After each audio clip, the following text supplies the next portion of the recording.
ನಮಸ್ಕಾರ ವೀಕ್ಷಕರೇ, ಇವತ್ತಿನ ಈ ಒಂದು ವಿಡಿಯೋದಲ್ಲಿ ಒಂದು ಪುರುಷ ಮತ್ತು ಸ್ತ್ರೀ ವಶೀಕರಣವನ್ನು ಹೇಗೆ ಮಾಡೋದು, ಯಾವ ರೀತಿ ಮಾಡೋದು ಅನ್ನೋದನ್ನು ನಾನು ತಿಳಿಸ್ಕೊಡ್ತೇನೆ. ವೀಕ್ಷಕರೇ, ಕೇವಲ 2 ಬೆಳ್ಳುಳ್ಳಿಯ ಒಂದು ಹೋಳುಗಳಿಂದ ಒಂದು ಸುಲಭವಾಗಿ, ಹೌದಾ, ಕಡಿಮೆ ಸಮಯದಲ್ಲಿ ಸ್ತ್ರೀನ ಅಥವಾ ಪುರುಷನನ್ನು ನಾವು ವಶ ಮಾಡ್ಕೋಬೋದು.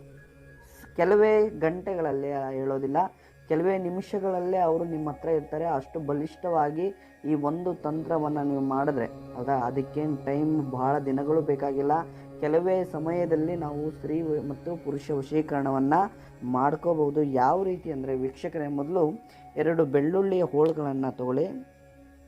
ವಿಡಿಯೋದಲ್ಲಿ ನಾನು ನಿಮಗೆ ತೋರಿಸ್ತಾ ಇದ್ದೀನಿ ನೋಡಿ, 2 ಇದೆ. ಒಂದು, ನೀವು ಯಾರನ್ನ ವಶೀಕರಣವನ್ನು ಮಾಡ್ಕೋಬೇಕು ಅಂತ ಇರ್ತೀರಲ್ಲ ಅವರ ಹೆಸರನ್ನು ಬರೀರಿ ನೋಡಿ. ಅದು ಚಿಕ್ಕದಾಗಿ ಬರೆದ್ರೂ ಕಾಣಲಿಲ್ಲ ಅಂದರೂ ಏನು ತೊಂದರೆ ಇಲ್ಲ ನೋಡಿ.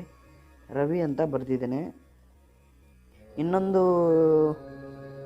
ಬೆಳ್ಳುಳ್ಳಿಯ ಒಂದು ಹೋಳು ಮೇಲೆ ವೀಕ್ಷಕರೇ ನಿಮ್ಮ ಹೆಸರನ್ನು ಬರಿಬೇಕಾಗತ್ತೆ. ಗೌರಿ ನೋಡಿ, ಈ ರೀತಿಯಾಗಿ 2ಅನ್ನು ಇದು ಮಾಡ್ಕೊತೀರಿ. ಹೆಸರನ್ನು ಬರೆದು ಅದರ ಮೇಲೆ ಬರೆದು ಇಟ್ಕೊತೀರಿ.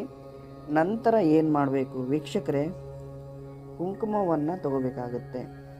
ಕುಂಕುಮ ತಗೊಂಡು ಒಂದು ಮಂತ್ರವನ್ನು ಹೇಳ್ತೇನೆ. ಓಂ ಕಾಮದೇವಾಯ ಸರ್ವವಶಂ, ಓಂ ಕಾಮದೇವಾಯ ಸರ್ವವಶಂ. ನೀವು ಯಾರನ್ನ ವಶೀಕರಣವನ್ನು ಮಾಡ್ಕೋಬೇಕು ಅಂತ ಇರ್ತೀರಲ್ಲ ಅವರ ಹೆಸರನ್ನು ಹೇಳಬೇಕು. ಓಂ ಕಾಮದೇವಾಯ ಸರ್ವವಶಂ ಗೌರಿ ಅಥವಾ ರವಿ ವಶಂ ಕುರು ಸ್ವಾಹ.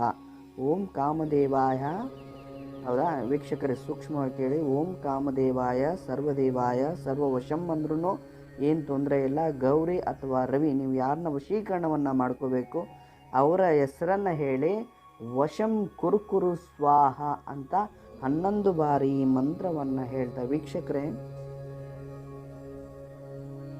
ನೋಡಿ. ಅದರ ಜೊತೆಗೆ ವೀಕ್ಷಕರೇ, ಈ ಎಲೆ, ನಿಮಗೆ ಎಲೆ ಯಾವುದು ಅಂತ ಗೊತ್ತಾಗಬೇಕು. ಆವಾಗಲೇ ಗೊತ್ತಾಗುತ್ತೆ. ಎಕ್ಕದ ಗಿಡದ ಎಲೆ ಇದು, ಹೌದಾ. ಎಕ್ಕದ ಗಿಡದ ಎಲೆಯನ್ನು ತಗೊಂಡು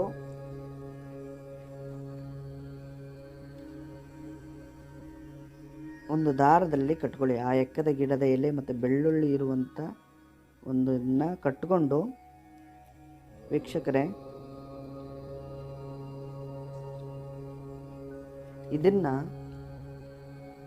ಇದನ್ನು ಬೇವಿನ ಮರದ ಒಂದು ಗಿಡಕ್ಕೆ ಇದನ್ನು ಕಟ್ಟಬೇಕಾಗತ್ತೆ. ನಿಮಗೆ ಸೂಕ್ಷ್ಮವಾಗಿ ಹೇಳ್ತಾ ಇದ್ದೀನಿ, ಬೇವಿನ ಮರಕ್ಕೆ ಇದನ್ನು ಕಟ್ಟು ಬನ್ನಿ. ಕೆಲವೇ ಗಂಟೆಗಳಲ್ಲಿ ನೀವು ಯಾರನ್ನ ವಶೀಕರಣವನ್ನು ಮಾಡ್ಕೋಬೇಕು ಅಂತ ಇರ್ತಿರಲ್ಲ ಅವರು ನಿಮ್ಮ ಶಾಶ್ವತವಾಗಿ ನಿಮ್ಮ ಕೈಯಲ್ಲಿರ್ತಾರೆ. ನೀವು ಹೇಳಿದ ರೀತಿಯಲ್ಲಿ ಕೇಳ್ತಾರೆ. ಸಂಪೂರ್ಣವಾಗಿ ನೀವು ಹೋಗು ಅಂದರೆ ಹೋಗಬೇಕು, ಬಾ ಅಂದರೆ ಬರಬೇಕು. ಸಂಪೂರ್ಣವಾಗಿ ನಿಮ್ಮ ಕೈ ವಶದಲ್ಲಿರ್ತಾರೆ. ನೀವು ಆಡಿಸಿದ ಗೊಂಬೆ ಥರ ಆಡ್ತಾರೆ. ಸಂಪೂರ್ಣವಾಗಿ ಕಟ್ಟಿ ಸ್ವಲ್ಪ ಬೇವಿನ ಗಿಡಕ್ಕೆ ಮೇಲೆ ಕಟ್ಟಬೇಕು. ಈ ಒಂದು ತಂತ್ರವನ್ನು ಮಾಡಿಕೊಂಡು ನೀವು ಯಾರನ್ನಾದರೂ ವಶೀಕರಣವನ್ನು ಮಾಡ್ಕೊಳ್ಳಿ ಅಂತ ಹೇಳ್ತಾ ವೀಕ್ಷಕರೇ, ನಮಸ್ಕಾರ, ಧನ್ಯವಾದಗಳು.